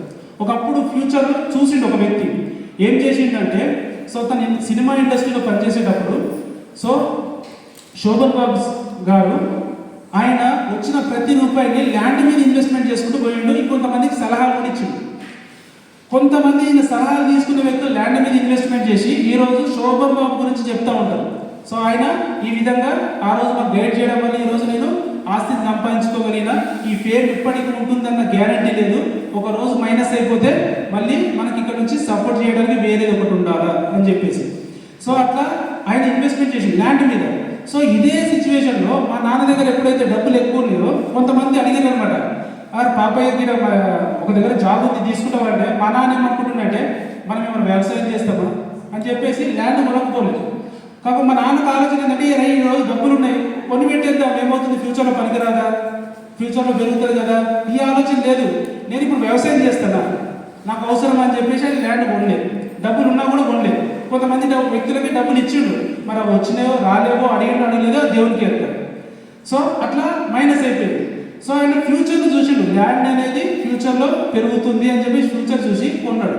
సో అట్లాగే మనం కూడా చూడాల్సింది ఏంటంటే, డైరెక్ట్ సెల్లింగ్ అనేది ఫ్యూచర్ బిజినెస్ ఆల్రెడీ ఇండియాలో స్టార్ట్ అయింది.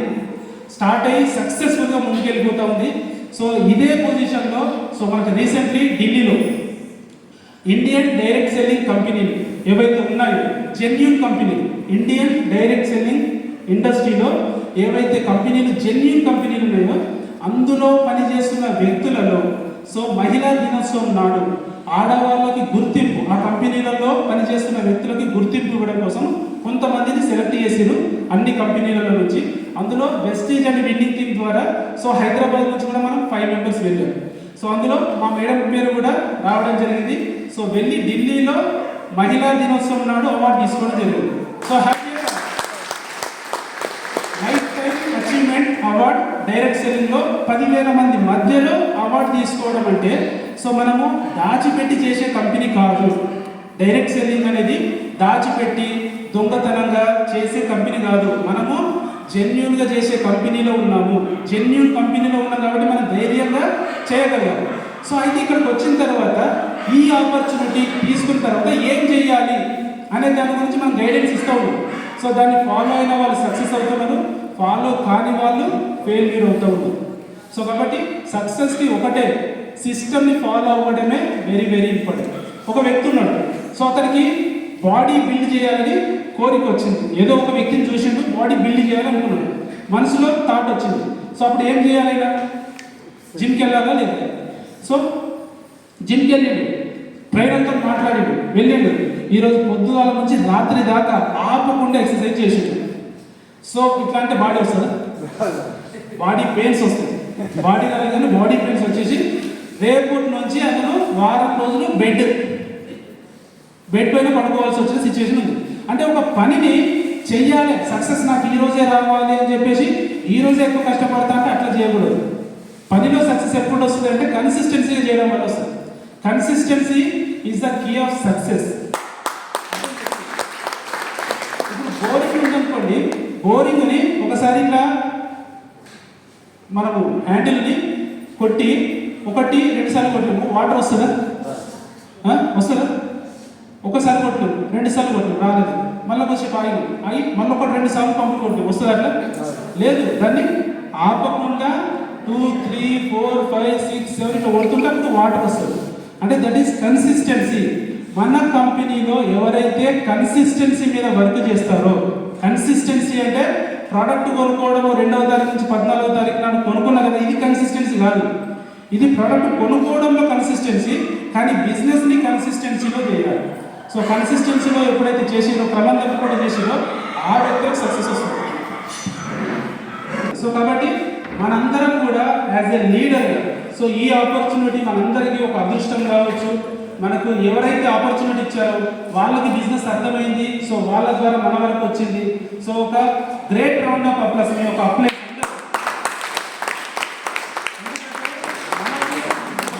వ్యక్తి వచ్చి అవకాశం చెప్తున్నాడు అంటే ఆ వ్యక్తికి అర్థమైంది కాబట్టి మన వరకు వచ్చింది. ఆ వ్యక్తికి అర్థం కాకపోతే అక్కడే రిజెక్ట్ చేసేవాడు.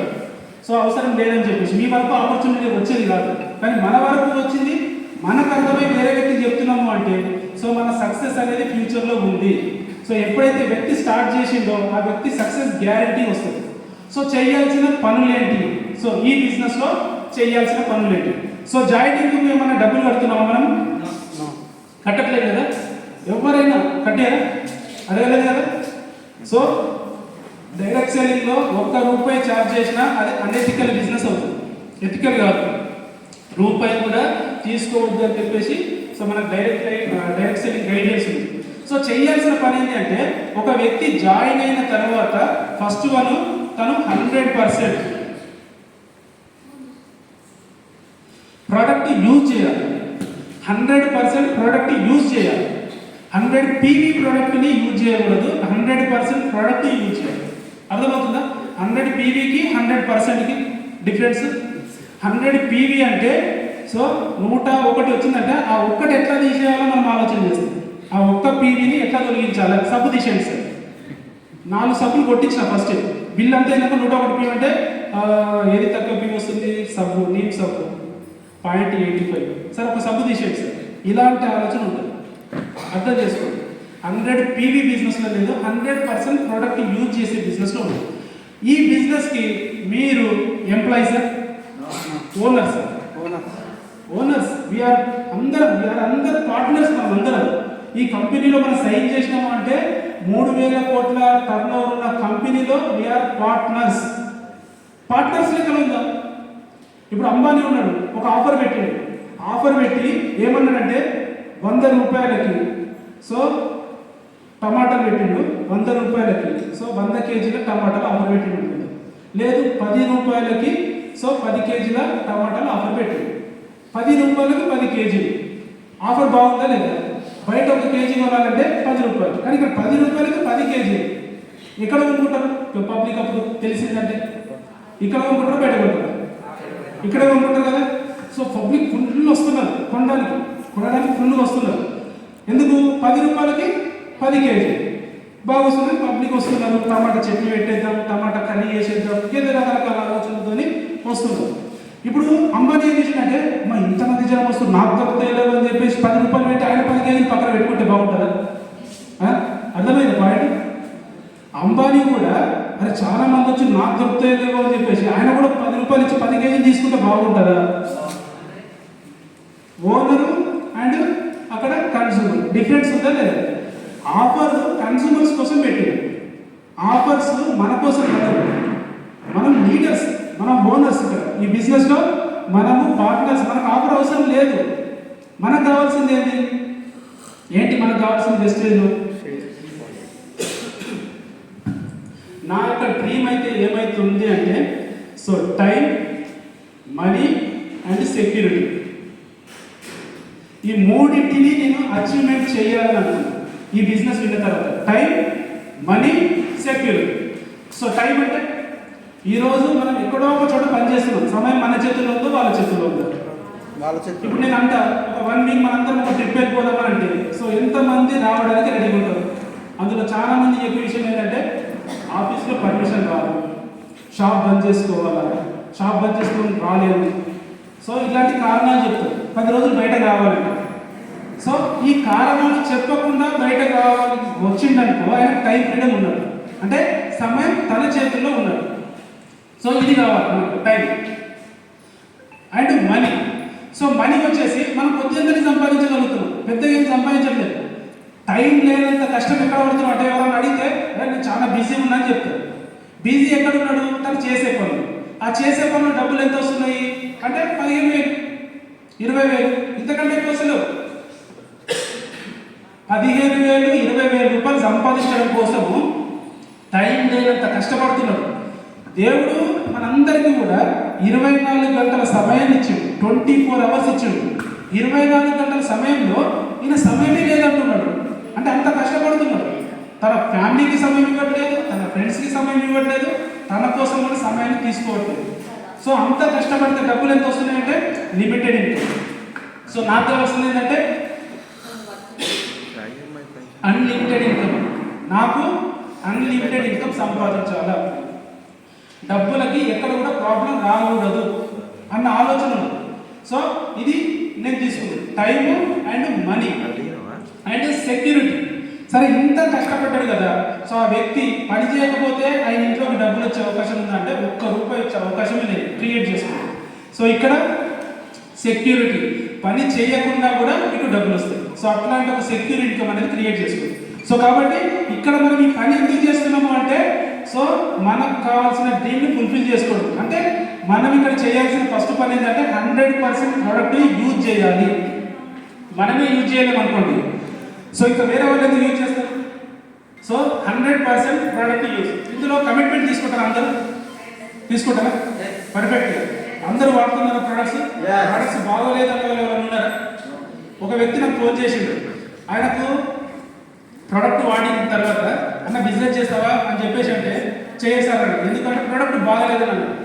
బాగలేక వేరే ప్రోడక్ట్ వాడానంటే ఏ ప్రోడక్ట్ బాగలేదంటాడు, ఏ ప్రోడక్ట్ బాగలేదంట. ఏ ప్రోడక్ట్ బాగలేకుండా ఎట్లా ఉంటుంది చెప్పండి? ఒకటి నచ్చకపోవచ్చు, 2 నచ్చకపోవచ్చు, 3 నచ్చకపోవచ్చు. మన దగ్గర 300 రకాల ప్రోడక్ట్లు ఉన్నాయి, ప్రోడక్ట్ బాగలేదంటాడు. సో ఎందుకంటాడు అట్లా ఆలోచన చేసినప్పుడు? సో ఆయన ఎందుకోసం మనకు రిజెక్ట్ చేసిండు అంటే బిజినెస్ చేయాల్సి వస్తుందని చెప్పేసి ప్రోడక్ట్ బాగలేదంటాడు. ప్రోడక్టే బాగలేదని బిజినెస్ ఎట్లా చేయమంటాడు? సో అంటే తప్పించుకోవడానికి మార్గాలు చెప్తారు తప్ప మన ప్రోడక్ట్ వచ్చేసి జెన్యూన్ ప్రోడక్ట్, 100%. సో ఇంటర్నేషనల్ క్వాలిటీతో ఉన్న ప్రొడక్ట్స్ సో మనకు చాలా తక్కువ రేట్లో దొరుకుతుంది. సో 100% మనము ప్రోడక్ట్ యూజ్ చేస్తున్నాం. సో దీనివల్ల మనకి ఏం తెలుస్తుంది అంటే ప్రోడక్ట్ నాలెడ్జ్ తెలుస్తుంది. ఫస్ట్ ఆఫ్ ఆల్ ప్రోడక్ట్ ఎట్లా ఉందని తెలుస్తుంది. సో దీని తర్వాత వచ్చేసి మనం చేయాల్సిన పని ఏంటి, ప్రోడక్ట్ అయితే వాడుకున్నాము. సో నెక్స్ట్ పని చేయాలి కదా. సో పని చేయాలంటే లిస్ట్ కావాలా లేదా? ఇప్పుడు మనం ఎవరికి చెప్పాలి, తెలిసిన వాళ్ళకి చెప్పాలి కదా. సో లిస్ట్ బిల్డ్ చేయాలి. చేయాల్సిన పనులు చెప్తున్నా, ఇవి చేయకపోవడం వల్లనే సక్సెస్ రావట్లేదు. సో ఇవి చేస్తే 100% సక్సెస్ వస్తుంది, ఒకరోజు స్టేజ్ మీద నిలబడతాం. సో లిస్ట్ రాయాలి. సో లిస్ట్ రాయమని చెప్తే సో ఇక్కడ చాలా మంది జడ్జ్ చేస్తారు. సో ఇతను వేస్ట్ అని చెప్పేసి జడ్జ్ చేస్తారు. ఎప్పుడు కూడా జడ్జ్ చేయకూడదు. మీరు ఒక ఆపర్చునిటీని ఎదుటి వ్యక్తికి చెప్పడానికి వెళ్తున్నారు అంతే. ఆ వ్యక్తికి అర్థం అవ్వచ్చు, కాకపోవచ్చు, చేయొచ్చు, చేయకపోవచ్చు, అది మీకు నెక్స్ట్ ఆప్షన్. సో రిజల్ట్ని మనం ముందు ఊహించవచ్చు. మన చేతిలో ఏం పని ఉంది, చెప్పడం వరకు మన పని. ఎదుటి వ్యక్తికి అవసరం ఉంది అనుకుంటే బిజినెస్లోకి వస్తారు. ఇప్పుడు శ్రీనివాస్ సార్ వచ్చిండు, నాకు చెప్పిండు ఆపర్చునిటీ, వెళ్ళిపోయిండు. అవసరం ఎవరిది, నాది. సో నేను మళ్ళీ కాల్ చేసినా మళ్ళీ నేను ఆపర్చునిటీ గురించి తీసుకోవడం జరిగింది.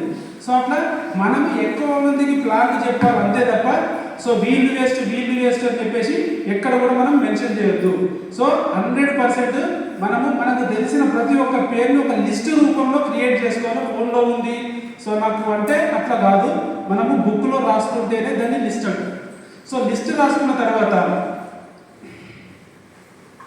Contact and invite. Contact invite అంటే లిస్ట్ అయితే రాసిన, సో ఒక చపాతీ చేయాలని చెప్పేసి అన్ని మెటీరియల్ తెచ్చుకున్నా, దాన్ని ప్రిపేర్ చేయాలంటే పని చేయాలా లేదా?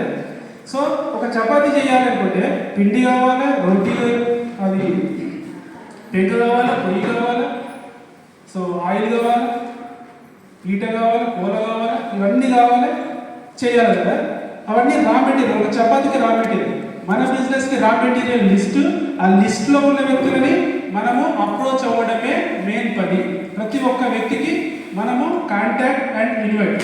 సో కాంటాక్ట్ ఎట్లా కావాలి అంటే సో మనము వెస్టీజ్ అనే ఆపర్చునిటీ ఉంది, ఇందులో సబ్బులు, షాంపూలు, పేస్ట్లు అన్నీ ఉంటాయి. ఇవి మన ఇంట్లో కొనుక్కోవడం వల్ల డబ్బులు వస్తాయి. ఇది 10 మందికి చెప్పినా మనకు ఇంత వస్తుంది. సో వాళ్ళు ఇంతమంది చెప్పి ఇంత వస్తుంది. ఈ కంపెనీ వచ్చేసి వెస్టేజ్, ఇది ఇట్లా స్టార్ట్ అయ్యింది. ఇదంతా మ్యాటరు ఫోన్లో చెప్పకూడదు. చాలా మంది ఏంటంటే ఫోన్ చేసినామా ఈ మ్యాటర్ అంతా చెప్తారు. ఈ మ్యాటర్ చెప్పిన తర్వాత అంత ఫోన్లో చెప్పినావు కదా, నాకేం ఇంట్రెస్ట్ లేదే అంటే. సో కాంటాక్ట్ అనేది ఎట్లా ఉండాలంటే ఒక సినిమాకి ట్రైలర్ లెక్క ఉండాలి. సో ఇప్పుడు సినిమా మొత్తం చూపిస్తారా, ట్రైలర్ చూపిస్తారా? ట్రైలర్ చూసిన తర్వాత సినిమా చూడడానికి వెళ్తాం. ట్రైలర్ బాగుంది అంటే సో ఆ ట్రైలర్లో మెయిన్ ఏదైతే సిచ్యువేషన్స్, సీన్స్ ఉంటాయో వాటిని తీసుకొచ్చి ఒక ట్రైలర్లో చూపించేసి తప్పిస్తారు. అలాగే మన కంపెనీలో ఉన్న ఆపర్చునిటీ గురించి పూర్తిగా చెప్పకూడదు. ఒక మంచి ఆపర్చునిటీ వచ్చింది. సో ఈ సాయంత్రం నేను మీ ఇంటికి వస్తున్నాను, దాని గురించి మనం డిస్కస్ చేద్దాము. ఇది ఫోన్లో చెప్పే విషయం కాదు. ఫోన్లో చెప్పే విషయం అయితే నేను చెప్పేవాడిని, అది అర్థం అవ్వదు, నాకు చెప్పడం రాదు. నీకు వచ్చి నేను మీట్ అవుతా, విన్న తర్వాత నచ్చితే స్టార్ట్ చేద్దాం, లేకపోతే వీఆర్ ఫ్రెండ్స్. సింపుల్ ఇంతే చెప్పేసి అతని దగ్గర మనం టైం తీసుకోవాలి. టైం తీసుకొని ఆ టైంలో మనం వెళ్ళి కలవాలి. సో కలవడానికి వెళ్తున్నాం అనుకోండి, ఈ బిజినెస్లో ఓనర్, మనందరం ఓనర్లే కదా, మరి ఎట్లా వెళ్ళాలి అంటే ఇప్పుడు వీడికి నేను ఎట్లా కావచ్చు, ఒక జిన్ ప్యాంట్ వేసుకొని, ఒక టీ షర్ట్ వేసుకొని, ఒక చేతికి ఒక కడం పెట్టుకొని, సో ఇట్లా వస్తే ఎట్లా ఉంటుంది, కాళ్ళకి చెప్పులు వేసుకొని వస్తే ఇక్కడ నేను మాట్లాడగలిగితే ఎట్లా ఉంటుంది, బాగుంటుందా? సో ఈ మీటింగ్కి నేను ఎట్లా వచ్చాను, ఒక డ్రెస్ కోడ్లో వచ్చాను. సో అలాగే మన ఆపర్చునిటీ వేరే వ్యక్తికి చెప్పడానికి వెళ్తున్నాం. అసలు మీ దగ్గర సమయం లేదు, పొద్దు నుంచి రాత్రి వరకు జాబ్ చేస్తున్నాం, సాయంత్రం వరకు జాబ్ చేస్తున్నాం. మీరు ఒక వ్యక్తి కలవడానికి వెళ్తున్నారు. ఈ సమయం ఇంపార్టెంటా కాదు? ఆ గంట సేపు, 2 గంటల సేపు టైం ఇంపార్టెంటా కదా? అంత ఇంపార్టెంట్ ఉన్న టైంని మనం ఎట్లా పడితే అట్లా వెళ్ళి చెప్తే ఆ వ్యక్తి జాయిన్ కాలేదనుకోండి, ఆ వ్యక్తి ఇంప్రెస్ అవ్వలేదనుకోండి, సో అప్పుడు మనం టైము ఫెయిల్ అయినట్టు పోయిందా లేదు? టైం వేస్ట్ అయినట్టే కదా. సో నేను ఏమంటున్నానంటే మన జాబ్కి వెళ్ళేటప్పుడు ఎట్లనన్నా వెళ్ళండి, మీ జాబ్ ప్రొఫెషన్. ఇప్పుడు ఒక ఏరియాలో ఒక లొల్లి జరుగుతుంది, బాగా గొడవ జరుగుతుంది. ఒక వ్యక్తి వచ్చి జరగకుండా కొట్టుకోవద్దు అని చెప్పేసి పక్కకు నొక్కుతూ ఉన్నాడు. వాళ్ళు ఆగట్లేదు, బాగా కొట్టుకుంటున్నారు. ఈయన నూకేటైనా పక్కకు దొబ్బేసేది, 2 ఈయన కూడా తగిలిచ్చేసి. ఇది సిచ్యువేషన్. ఈయన ఏం చేసిండు, ఇంటికి వెళ్ళిపోయి యూనిఫామ్ వేసుకున్నాడు. పోలీస్ డ్రెస్ వేసుకొని మళ్ళీ వచ్చాకనే ఆయన లొల్లి పెట్టేటోళ్ళు ఈయన చూడగానే ఆగిపోయింది. దేనికి? ఏం మాట్లాడింది? యూనిఫామ్ మాట్లాడింది. మీరు గమనించండి, యూనిఫామ్ అక్కడ మాట్లాడకుండా ఆ సిచ్యువేషన్ని ఆపేసిందా లేదా? సో దట్ ఈస్ ఇక్కడ కూడా మనం యూనిఫామ్లో లేకపోతే మనం ఏం చదువుకున్నాం అనేది కాదు, ఇక్కడ చదువుకో సంబంధం లేకుండా ఆపర్చునిటీ వస్తుంది. చదివే వాళ్ళని అడుగుతున్నారా? వెస్టేజ్లో జాయిన్ అయ్యేటప్పుడు సార్ మీరు డిగ్రీ చేసి ఉంటేనే మీకు ఆపర్చునిటీ ఉందని ఏమైనా చెప్తున్నారా? చెప్పట్లేదు. మీకు ఏ ఆపర్చునిటీ వెస్టేజ్లో కావాలన్నా కూడా చదువు సంబంధం లేదు. మరి వచ్చిన తర్వాత చేయాల్సిన పనులు నేర్పిస్తాము, దాన్ని నేర్చుకున్న వ్యక్తి ముందుకెళ్ళవచ్చు. సో మనకైతే పెద్ద డ్రీమ్ ఉందా లేదా? మరి డ్రీమ్ ఉంది అన్నప్పుడు మన లైఫ్ మన బిజినెస్ ముందుకెళ్ళాలి అన్నప్పుడు మనల్ని మనం మార్చుకోవచ్చా లేదా? సో మనం చేయాల్సిన పని ఏంటి అంటే కాంటాక్ట్ అండ్ ఇన్వైట్. ఎప్పుడైతే కాంటాక్ట్ అయినామో వాళ్ళతో మాట్లాడినామో ఇంటికి ఇన్వైట్ చేసినప్పుడు కానీ మనము వాళ్ళ ఇంటికి వెళ్ళినప్పుడు కానీ ఒక డ్రెస్ కోడ్లో వెళ్తే బెటర్. అలా అని చెప్పేసి కోట్ వేసుకొని వెళ్ళాల్సిన అవసరం లేదు, టై కట్టుకొని వెళ్ళాల్సిన అవసరం లేదు. మీరు ఎట్లా వెళ్తారంటే ఒక ఫార్మల్ ప్యాంటు, ఒక మంచి షర్ట్, ప్లేట్ షర్ట్ వేసుకొని మంచిగా షూ వేసుకొని ఒక పర్ఫెక్ట్ ఒక బిజినెస్ పర్సన్ లెక్క నార్మల్గానే మీరు వెళ్ళండి. సో అక్కడ వాళ్ళు మిమ్మల్ని చూడగానే మనల్ని పిలిచిన వ్యక్తులు వేరే వాళ్ళ దగ్గర కూడా తీసుకెళ్ళినప్పుడు నేనేందో వాళ్ళకి తెలియదు, అది చూడండి ఒక సార్ని తీసుకొని వస్తున్నాను కానీ సార్ లెక్క కనబడాలి. సో కనబడ్డప్పుడు మన మాటకి ఆయన ప్రిఫరెన్స్ ఇస్తాడు, వింటాడు.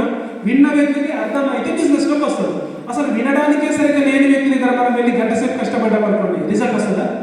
So dress code very very important. So ఎందుకంటే ఈ బిజినెస్లోకి వచ్చేటప్పుడు నేను ఫోటోగ్రాఫర్. సో నేను ఫస్ట్ ప్లాన్లోకి ఎట్లా వెళ్ళినంటే డబ్బాల షర్ట్లు వేసుకొని, సో ఫస్ట్ టైం నేను అక్కడ సికింద్రాబాద్కి వెళ్ళినప్పుడు సో అట్లా వెళ్ళిన గడ్డం ఉంటుండే, సో మామూలుగానే ఉంటుంటే అనమాట. మామూలుగా ఈ షర్ట్ వేయకపోతుంటే, సో చెప్పులు వేసుకుంటుంది, అట్లా వెళ్ళి ప్లాన్ చెప్పడం రిజల్ట్ తక్కువ. అలా చేసినప్పుడు రిజల్ట్ తక్కువ వచ్చేది. ఎప్పుడైతే మీటింగ్స్లోకి వెళ్ళినప్పుడు నాకు అర్థమైంది ఈ పనిని మనం చేస్తున్నాము కానీ ప్రొఫెషనల్గా చేయట్లేదు, పర్ఫెక్ట్గా చేయట్లేదు. అదే చేయడమే పర్ఫెక్ట్గా చేసినాం అనుకోండి, రిజల్ట్ కొద్దిగా డిఫరెంట్ వస్తుంది. మనకు సక్సెస్ కొద్దిగా లేట్ వచ్చేది కదా, కొద్దిగా ఫాస్ట్ అవుతుంది. సో కాబట్టి డ్రెస్ కోడ్ అనేది ఖచ్చితంగా మార్చుకొని మనం ఎవరి దగ్గరికి అయితే వెళ్తున్నామో వాళ్ళకి ఎస్టీపీ షో ద ప్లాన్ అంటే మన యొక్క ఆపర్చునిటీ ఎంత తక్కువ వీలైతే అంత తక్కువ సమయంలో చెప్పి మనం బయటకు వచ్చే విధంగా చూసుకోవాలి. ఆ వ్యక్తికి పూర్తిగా అర్థం అవ్వాలి అని చెప్పేసి నేను 2 గంటలు అక్కడే కూర్చొని 3 గంటలు అక్కడే కూర్చొని పొద్దుగా మనం 11 గంటలకు వెళ్తే వాళ్ళ ఇంట్లోనే నేను డిన్నర్ చేసేస్తా, సాయంత్రం టీ తాగుతా, అంత పెద్ద టైం తీసుకోదు. జస్ట్ ఒక ½ అన్ అవర్ లోపల మీరు ప్లాన్ ప్రజెంటేషన్, ప్రొడక్ట్ డెమో చూపించేసి మీరు బయటకు వచ్చేసి అనుకోండి. సో ఎక్కువసేపు ఉంటే ఏమవుతుందంటే క్వశ్చన్స్ ఎక్కువ ఇస్తారు. ఆ క్వశ్చన్లకు మనం ఆన్సర్ చెప్పుకుంటూ ఆయనకి ఏమనిపిస్తుంది అంటే అమ్మ ఇంత కష్టం ఆ బిజినెస్ అని చెప్పేసి ఆయన మైండ్లో ఒక ఫీలింగ్ ఏర్పడుతుంది. మీరు షార్ట్ కట్లో చెప్పండి, ఫలానా రోజు ఫలానా టైంలో ఒక దగ్గర మీటింగ్ ఉంటుంది, అక్కడ ఒక మంచి గెస్ట్ స్పీకర్ వస్తాడు, సో అతను సక్సెస్ స్టోరీ చెప్తాడు, అతను ఎలా సక్సెస్ అయ్యిందో మీరు చూడొచ్చు అని చెప్పి మీరు అక్కడికి పిలవండి. జస్ట్ మీరు ఇక్కడ ½ మాట్లాడి అక్కడికి వచ్చి పిలిస్తే కొన్ని 100 మందిలో వాళ్ళు వింటారు. విన్నప్పుడు ఏమవుతుందంటే వాళ్ళ మైండ్ చేంజ్ అవుతుంది. సో కాబట్టి మనం చేయాల్సిన పని ఏంటంటే శోధకులను ఎంత తక్కువ వీలైతే తక్కువ సమయంలో కంప్లీట్ చేయాలి. అండ్ ఎస్టీపీ ఓకే, ఎవరు మనం చెప్పకూడదు, మనం అప్లైన్తోనే చెప్పించాలి. Yes sir? ఎస్. మనం ఎప్పుడు చెప్పాలా?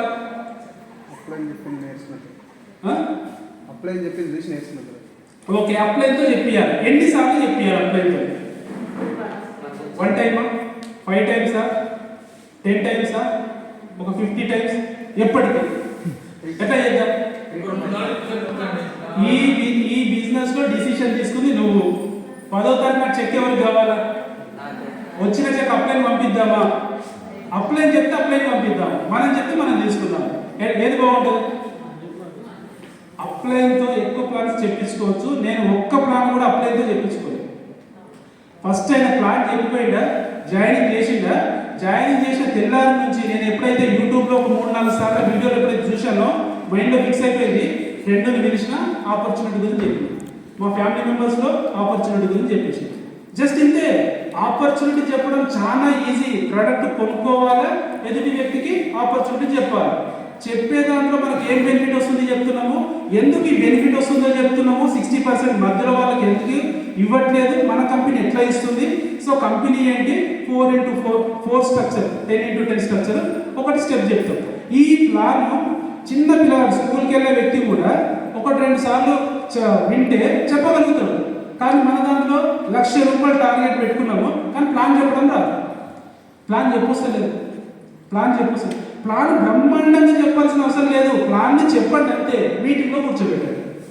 మీరు ప్లాన్ చెప్పి అతన్ని మోటివేట్ చేయలేదు, ప్లాన్ ఇంట్రడక్షన్ మాత్రమే. అతన్ని మీటింగ్లో కూర్చోబెట్టండి, అక్కడ డిసిషన్ తీసుకోవడానికి అవకాశం లేదు. ఎందుకంటే సక్సెస్ అయిన వ్యక్తులు చూస్తాడు. ఇక్కడ కార్ అచీవర్స్ ఉంటారు, సో వాళ్ళ లైఫ్ మార్చుకునే వ్యక్తులు ఉంటారు, లక్ష్యాలు సంపాదించే వ్యక్తులు ఉంటారు, నార్మల్ పొజిషన్ నుంచి వచ్చిన వ్యక్తులు ఉంటారు, హెల్త్ పర్పస్లో ప్రాబ్లం నుంచి క్యూర్ అయ్యి బయటకు వచ్చి వెస్టీజ్ ఆపర్చునిటీ తీసుకున్న వాళ్ళు ఉంటారు.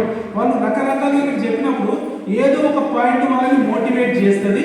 సో వాళ్ళకి అవకాశంలో పని చేద్దామన్న ఆ క్యూరియాసిటీని వాళ్ళకి క్రియేట్ చేస్తుంది. సో కాబట్టి మీటింగ్లలో కూర్చోబెట్టడం మెయిన్ ఇంపార్టెంట్. సో ప్లాన్ అనేది మనం చెప్పాలి, అప్లైన్తో ప్లాన్ చెప్పించొద్దు. 1, 2, 3 సార్లు చెప్పించండి స్టార్టింగ్లో, కానీ అప్లైనే చెప్పాలి అంటే అప్లైన్ యొక్క విడుతూ ఇట్లా ఉంటుంది. సో నీ దగ్గరికి అప్లైన్ రోజు రాగలుగుతాడా? రాలేడు. వారంలో నీకు ఒక రోజు ఇవ్వడానికో లేకుంటే 15 రోజులకు ఒక రోజు ఇవ్వడానికో కూడా సమయం దొరుకుతుంది. ఎందుకంటే అప్లైన్ యొక్క గోల్ కూడా చాలా పెద్దగా ఉంటుంది.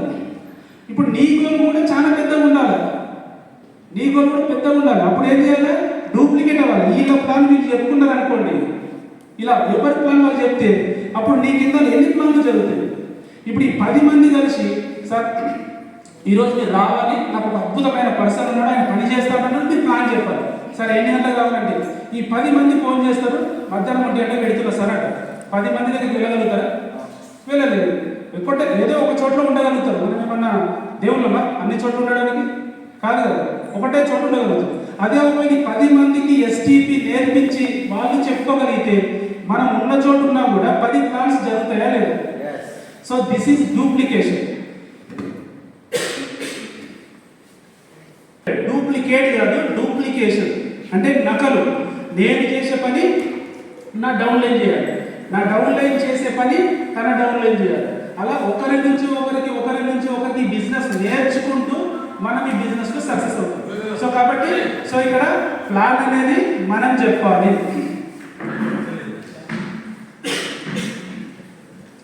అండ్ ఈ 4 పనులు చేయొచ్చా లేదా? ఫస్ట్ 100% ప్రోడక్ట్ వాడాలి, ఇవి చేయొచ్చా లేదా? ప్రాబ్లం ఉందా? కదా ప్రాబ్లం లేదు కదా. మీరు ఒకసారి ఆన్సర్ ఇవ్వండి. ఇప్పుడు ప్రాబ్లం ఉందా లేదా? లేదు. అండ్ లిస్ట్ ప్రొడక్ట్స్ కొనుక్కున్నాం, ₹1,00,000 టార్గెట్ కదా. ₹1,00,000 అనేది డ్రీమ్, మనందరి డ్రీమ్. సో ఇప్పుడు ₹1,00,000 బయట సంపాదించే అవకాశం ఉందా? ఏ ఒక్క అవకాశంలోనే ఉందా? లేదు కదా. మరి ₹1,00,000 ఇక్కడ గోల్ పెట్టుకున్నాం, ఉంది, బయట లేదని మనమే చెప్తున్నాం. వెస్టేజ్లో ఉందా లేదా? వెస్టేజ్లో ఉంది. సో వెస్టేజ్లో చేయాల్సిన పని మరి చేయాలి కదా. సో 100% ప్రోడక్ట్ యూజ్ చేసినాం. మరి నెక్స్ట్ పని లిస్ట్ మనం రాసుకోవాలా లేదా? మనం రాసుకోవాలి. ఎందుకంటే మనకు టీం కావాలి. మనకి ఎంతమంది కావాలి ఈ బిజినెస్లో? మనం సక్సెస్ అవ్వాలంటే ఎంతమందితో మనం పనిచేయాలి చెప్పండి. లిస్ట్ ఎంతమంది కావాలంటే 6 మెంబర్స్ కావాలి. 6 is the secure income. So మనం 1 లెగ్ 2 లెగ్లో పనిచేసినాం అనుకోండి, సక్సెస్ రాదు. 6 లెగ్గుల మీద మనం పనిచేయాలి. ఒక ఇల్లు నిలబడాలంటే ఒక పిల్లర్ వేసుకొని ఇల్లును కట్టగలుగుతామా? ఒక పిల్లర్ మీద నిలబడు. 2 పిల్లర్ల మీద నిలబెట్టగలుగుతామా? నిలబెట్టాలి.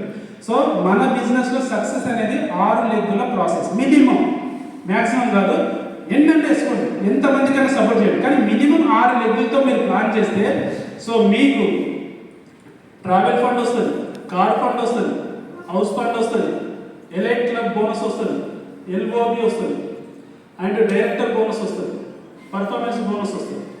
ఇవన్నీ ఇన్కమ్స్ 6 మంది వ్యక్తుల ద్వారా కరెక్ట్గా బిజినెస్ చేసిన వ్యక్తులకి వస్తుంది. ఇవన్నీ step by step process. So ఒక్కొక్క వ్యక్తి నుంచి ఒక్కొక్క రకమైన బిజినెస్ వస్తుంది. సో ఈ 6 మంది వ్యక్తులని మనం వెతకడం కోసము మన లిస్ట్లో ఎంతమంది పేర్లు రాయాలి? ఎంతమంది పేర్లు రాసుకోవాలి? ఒక 50, ఒక 100 రాసుకుందామా? సో మనకు తెలిసిన వాళ్ళందరి పేర్లు రాసినాం, ఒక 100 వస్తాయి. ఈ 100 మందికి చెప్పి మనం 6 నెంబర్లను సెలెక్ట్ చేసుకోవాలి. 6 నెంబర్లను సెలెక్ట్ చేసుకోవాలి. ఎవర్ ఆ పర్సన్స్, నా లాంటి వ్యక్తి. ఎలాంటి వ్యక్తి కావాలా? నా లాంటి వ్యక్తి కావాలనుకోవాలి.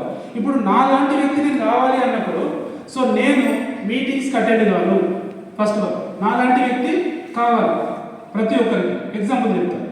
నా లాంటి వ్యక్తి కావాలనుకున్నప్పుడు నేను మీటింగ్లకు అటెండ్ కాను. కావాలా?